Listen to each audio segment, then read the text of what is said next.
Fantastic. Thank you. Hello. Bonjour tout le monde. Good afternoon, everyone.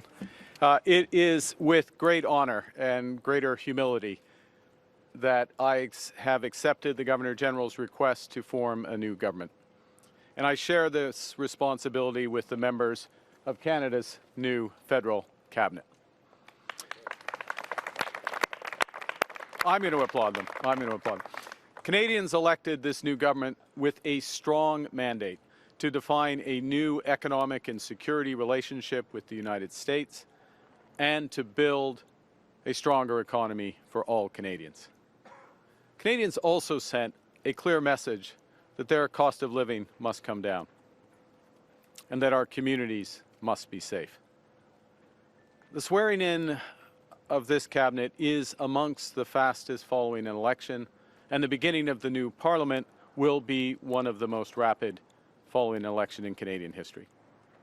We are starting as we aim to go on. Our government will deliver its mandate for change with urgency and determination.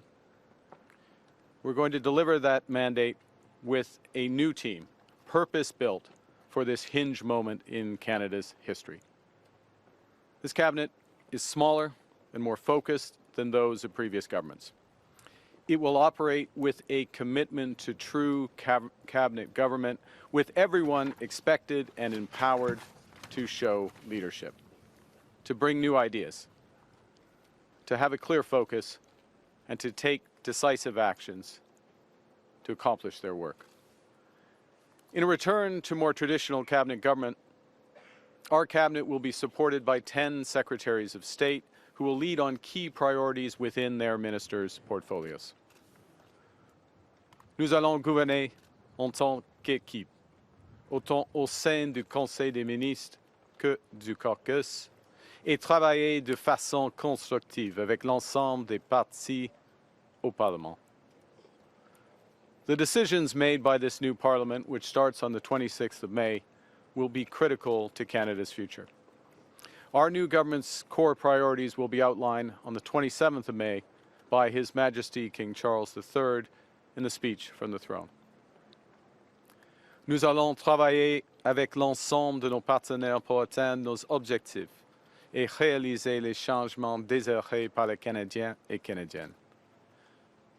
Le Canada est plus qu'une nation. C'est une confédération fondée sur l'union des peuples français, anglais et autochtones. L'approche de notre gouvernement va refléter cette réalité.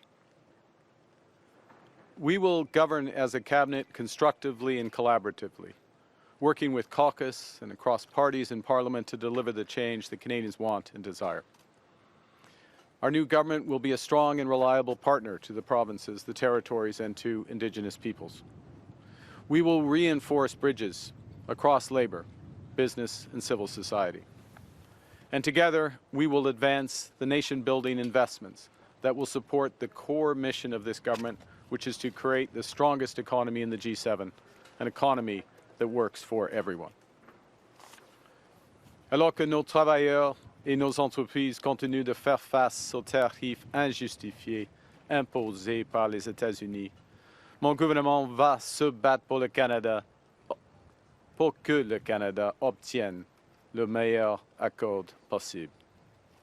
Pour le faire, nous allons prendre le temps nécessaire, mais sans plus. En même temps, nous allons renforcer nos relations avec des partenaires fiables.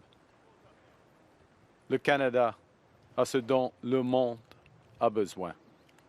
Et nous défendons des valeurs que le monde respecte.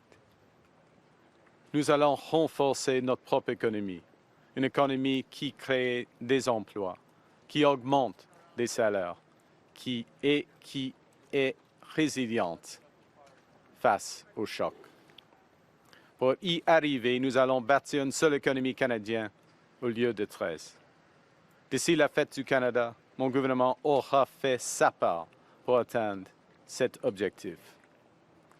We're working already closely with the provinces, territories, and Indigenous peoples to identify and catalyze projects of national significance. Projects that will connect Canada, deepen our ties with the world, and grow our economy for generations. That work will be the primary focus of the first ministers' meeting that's due to take place on the 2nd of June in Saskatoon. My government will also take immediate action with immediate legislation out of 13.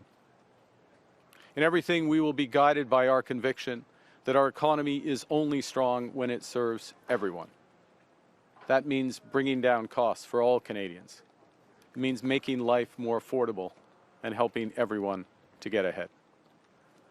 To those end, my last government's first act was to cancel the consumer carbon tax. In this new Parliament, our new government will put more money in Canadians' pockets with a middle-class tax cut that will take effect by Canada Day, saving two-income families up to $825 a year. We will also cut the GST on homes under $1 million for first-time home buyers and lower the GST on homes between $1 million and $1.5 million, helping to promote the goal of affordable home ownership. But that goal can only truly be achieved by doubling the rate of home building in this country. So we will build homes faster at lower costs with a smaller environmental footprint in construction and greater efficiency once families move in. And in that process, we will create an entirely new Canadian housing industry in modular and prefab housing using Canadian technology, Canadian skilled workers, and Canadian lumber.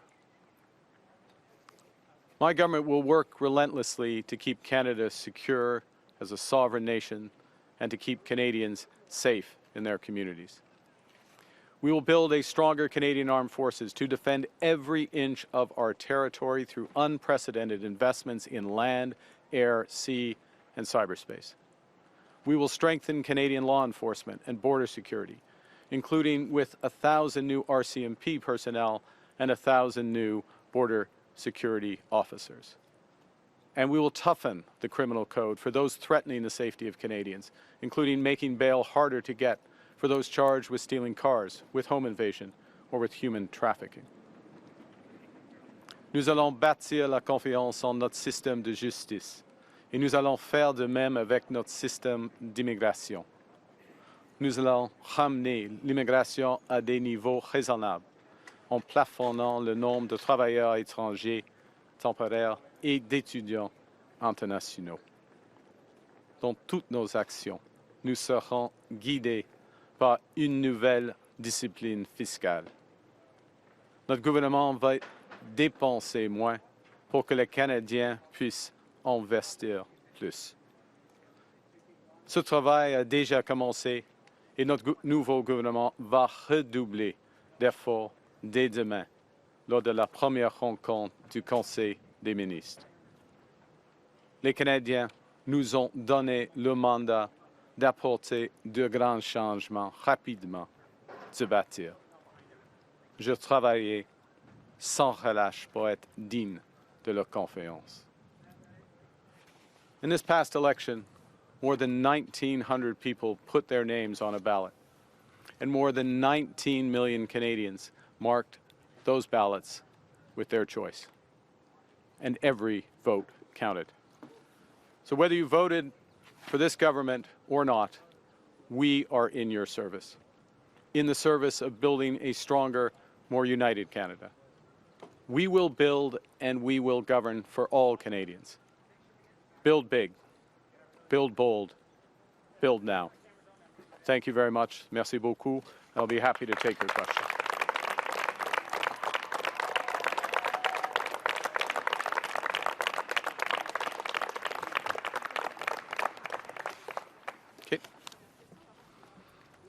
Carney, Laurence Martin de Radio-Canada. Pourquoi est-ce que Mélanie Joly n'était plus la bonne interlocutrice avec la Maison-Blanche? Madame Joly a beaucoup de talent et de talent en ce qui concerne les affaires étrangères, y compris les relations avec la Maison-Blanche ou les Américaines. Je veux préciser. Avec les Américaines et sa homologue, M. Rubio. Mais en même temps, Madame Joly a beaucoup d'expérience comme membre du cabinet et beaucoup d'expérience en ce qui concerne les enjeux économiques. Et au fond, c'est un gouvernement qui va mettre l'accent sur l'économie canadienne. Oui, c'est vrai, il faut régler la situation avec les Américains, mais la personne qui doit avoir la plus bonne relation avec la Maison-Blanche, c'est le Premier ministre du Canada, et pour le moment, c'est moi. OK. Je vais vous demander en anglais. So it's not un désaveu, like you would say in French. In English, on Mélanie. You want me Joly. to answer in English? Yes, if you This can is just repeat in English. This is a and first. So, okay, so Radio Canada is asking No, for no, no, no, translation no. in English. That's not my follow-up. That's not my follow-up. The point is that Madame Joly and all the members of the cabinet, particularly the most experienced members of the cabinet, have many talents and very much experience and can play many roles. The relations with the Americans, and of course including the relations with the Americans, where she has played a very important role. The person who has the relationship you asked specifically about the White House, of course, is the Prime Minister with the President, and I'm the Prime Minister, so I play that role. But I want to emphasize one other thing I said in French, which you heard, which is this is a government that, of course, we have to address and come to a new arrangement with the Americans. Il faut régler cette situation. But our primary focus is on the economy, and our primary focus is on the Canadian economy. And we are at the start of an industrial transformation, a transformation of this economy. And Madame Joly, as Minister of Industry, is going to help lead that in concert with the other members of the Cabinet and myself. Question suivante. Vous nommez Dominique Leblanc à l'unité économique canadienne. Oui. Pour vous, quelle est la plus grande menace pour le Canada? Est-ce que c'est Donald Trump ou est-ce que ce sont les fissures dans l'unité canadienne? Les failles dans l'unité. Oui, OK. Il fait beau aujourd'hui et chaque défi a une opportunité. Et la plus grande opportunité pour le Canada, c'est d'avoir une économie canadienne au lieu de 13. Alors, d'avoir le job, si je peux dire comme ça, le job de M. Leblanc, de mener ce processus avec les provinces et les territoires, y compris le gouvernement fédéral, d'avoir une économie canadienne. C'est plus large. Le rendement est plus large que la punition américaine possible. Mais qu'est-ce que c'est le Next plus grand question, défi? Rachel. Oui, please. c'est un défi. Trump Chaque ou- défi est une occasion. Alors, mais l'occasion, chaque défi est une opportunité. Et l'opportunité la plus grande est d'avoir une économie canadienne. Good afternoon, Prime Minister. Rachel Aiello, CTV News. You're 2 seats shy of 1, but should Canadians expect you to govern like you have a majority? Thank you for the question. We ran a very clear campaign on our priorities, standing up to the U.S., getting the best possible relationship, security and economic relationship, but then at the core, building the strongest economy in the G7, economy that works for everyone. I enumerated just now some of those, what that translates into specific priorities. You'll hear more of those translations in the speech from the throne, but you will be able to guess what they are, having followed the campaign and what Canadians voted for. I'll remind, not you, you'll know this, but those watching, we receive more votes than anyone else in any election.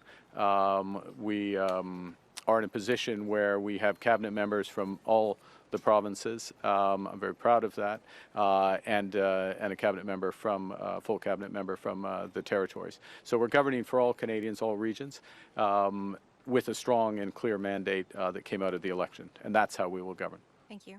And so what does tangible progress look like for you when it comes to addressing cost of living concerns in this country? And will there be a barometer such as public mandate letters for Canadians to hold you accountable to? Well, I think the way Canadians will hold account by their experience at the grocery store, when they're paying their electricity bill, when they or their children are looking for a place to live.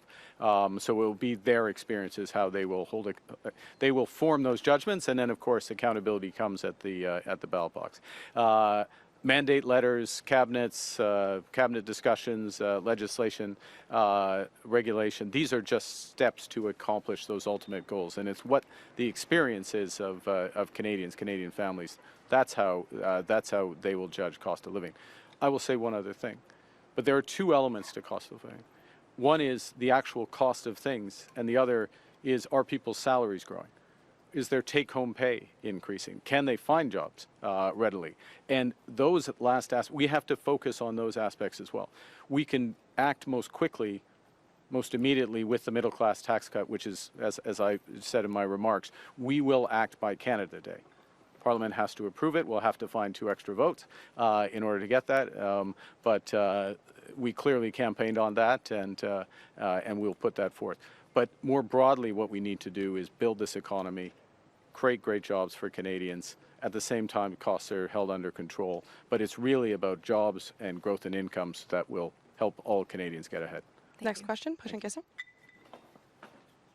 Sarah Ritchie with the Canadian Press. Given what you just said about trying to find 2 extra votes in Parliament, what efforts are you and your team making to sort of more permanently find those 2 extra votes from other caucuses? Yeah, maybe I didn't say this quite as explicitly, but I will now, which is that we campaigned hard, we campaigned clearly, we had more than 100 events, we answered media questions at all our events, and gave a very clear platform. So we have a strong mandate. We're going to focus on the issues that are at the core of that mandate. Of course, we'll work with parliamentarians and we'll work with the provinces to move things forward. But we've been elected to do a job. We intend to do it quickly and forcefully. In other words, we have to address this crisis with the Americans, and we have to address the very real challenges in our economy, and we will do that. Follow up. Who will be your key members of your team that help you lead that Canada-U.S. relations file? I obviously in my role, I take ultimate responsibility for it.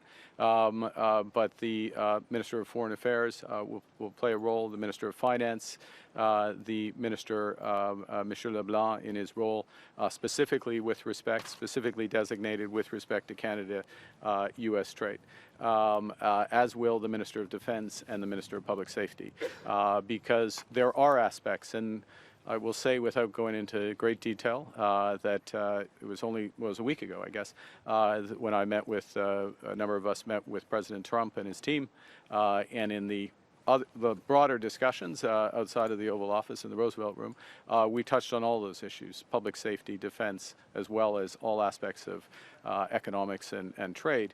And so it is a real team effort, and I'm remiss in that I hadn't mentioned, and I will now, obviously our ambassador in Washington, who plays a very important role, Ms. Hill. Next question. Good afternoon, Prime Minister. Gillian Piper with Global News.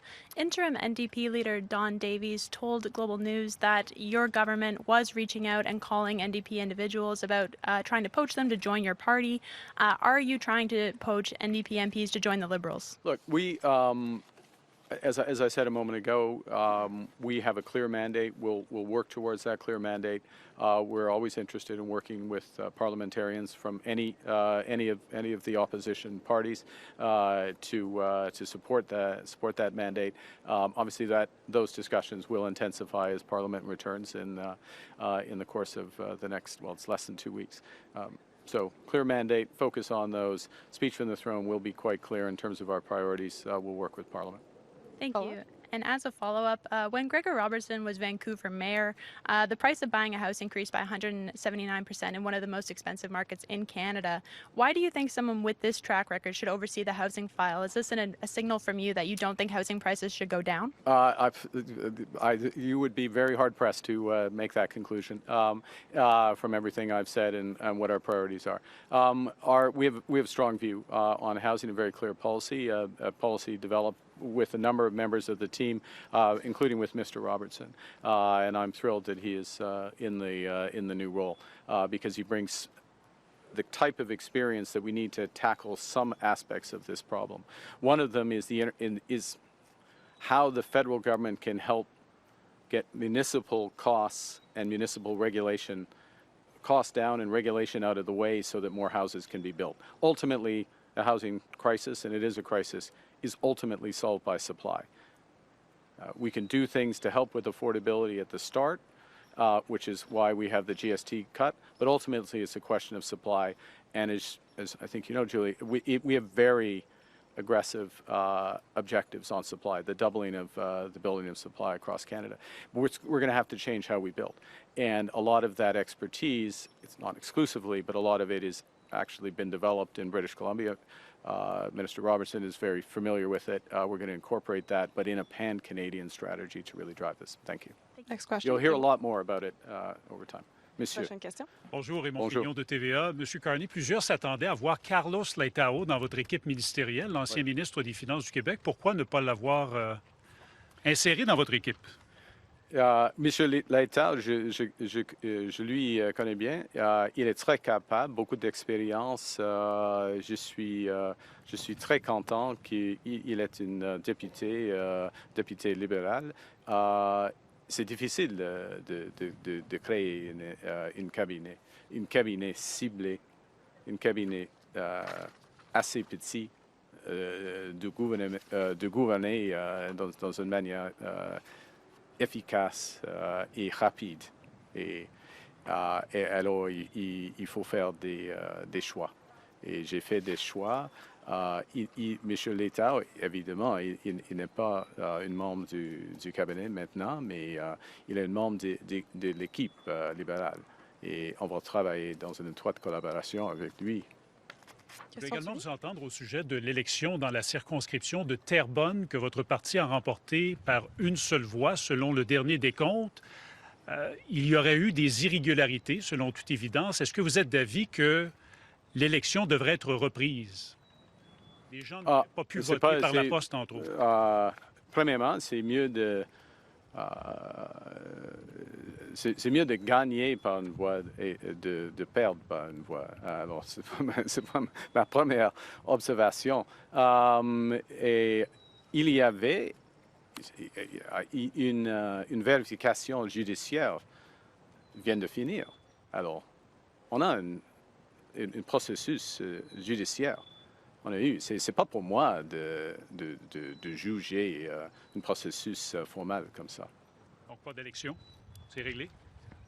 C'est pas pour moi, c'est pour l'élection au Canada. On peut pas, soyons clairs, on peut pas avoir une situation, n'importe quelle situation, que le premier ministre du Canada décide quand on va avoir une autre élection. Non. On a une institution indépendante qui prend ces décisions. Next question. Kate. Good afternoon, Prime Minister. Kate McKenna, CBC News. Can you elaborate on why you chose this cabinet in the context of U.S.-Canada relations? What kind of considerations did you take for positions like foreign affairs and public safety? Well, I think the first thing is that what guided all of the decisions is several factors. One, the best possible people in the roles. We want a cabinet that reflects Canada in all its diversity and grandeur and experience. I don't want a cabinet that just looks like me. That's not a cabinet that supports. That's not a cabinet that you can delegate authorities to. So that's what we're doing. So that's the first. That you bring the cabinet together like that. The second thing is with respect to Canada-U.S. and all aspects, if we will, of the economic and international relations, looking for a combination of experience in the files and bringing new people into the cabinet. I mean, we Canadians elected us with a mandate for change. So there is a great deal of change in this cabinet by necessity. That's what Canadians voted for, and new ideas mixed with the experience that we have. So, with respect to the U.S., look, we have to be.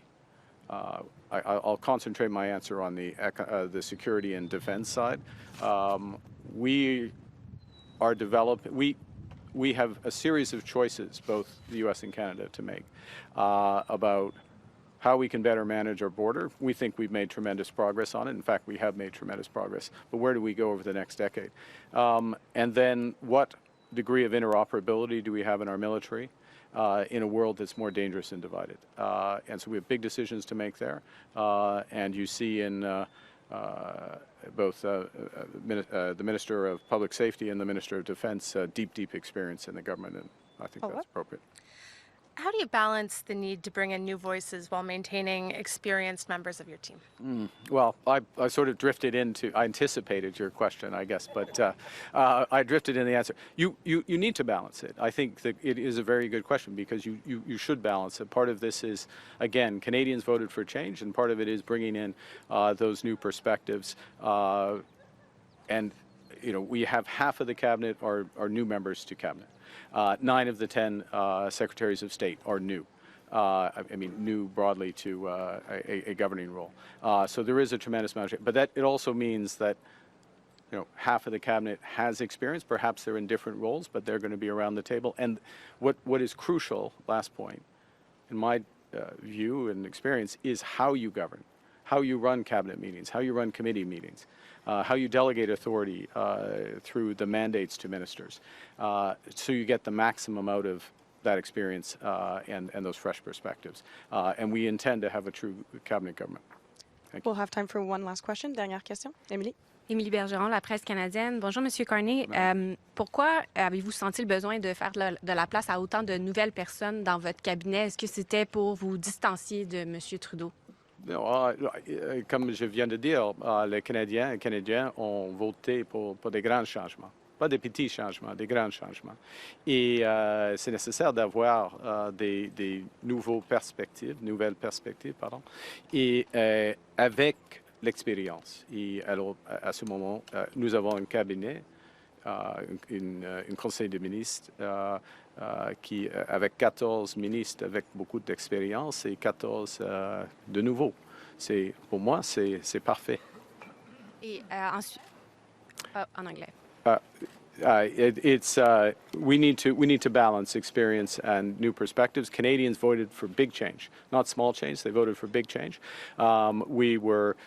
We're blessed with the trust of many Canadians. We have a big intake of new deputies, lots of different experiences that they're bringing. And so bringing a balance, which is what we have, of experience, perhaps in some cases in new roles, but experience as cabinet ministers, and new voices, new perspectives, half and half. For me, it's perfect. Last follow-up. Oui, donc est-ce que vous seriez ouvert à permettre au NPD d'avoir la reconnaissance de parti officiel à la Chambre des communes? Oui, c'est plus une question pour le Parlement. Et simplement, je prends note que les Canadiens et Canadiens ont fait leur décision. Il n'y a pas beaucoup de membres de NPD. C'est une décision des Canadiens. Ce n'est pas une décision de moi. Merci. Merci. C'est ce qui m'a fait à notre conférence de presse. This puts an end to our press conference. Thank you. Merci beaucoup.